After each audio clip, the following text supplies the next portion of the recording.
புதுச்சேரியில் போட்டியிடும் அதிமுக வேட்பாளர் தமிழ்வேந்தனுக்கு ஆதரவாக அவரது மனைவி கணவரின் முகமூடி அணிந்து சென்று உழவர் சந்தையில் வியாபாரிகளிடம் வாக்கு சேகரித்தார். கூடுதல் விவரங்களோடு இணைகிறார் செய்தியாளர் கிருஷ்ணன். வணக்கம் கிருஷ்ணன், விவரங்கள்.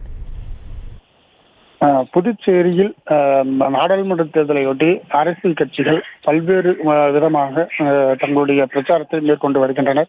அதிமுக, காங்கிரஸ், பாஜக என பல்வேறு அரசியல் கட்சி தலைவர்களுடன் பிரச்சாரத்தில் ஈடுபட்டு வந்த நிலையில அதிமுக சார்பில்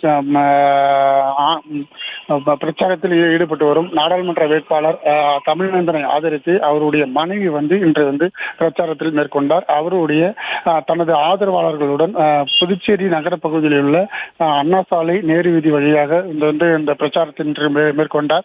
அவருடைய ஆதரவாளர்கள் தன் கணவருடைய முகமூடியை அணிந்து இந்த பிரச்சாரத்தில் ஈடுபட்டது ஒரு நூதனமான முறையில் இந்த பிரச்சாரம் மேற்கொண்டு தன் கணவருக்கு வாக்களிக்க வேண்டும், இளைஞராக இருக்கக்கூடிய தன் கணவருக்கு வாய்ப்பளித்தால் மகளிருக்கு உரிய பாதுகாப்பு அளிக்கும் வகையில் அவர் செயல்படுவார் என்றும் அவர் கேட்டு வாக்குகளை சேகரித்தார்.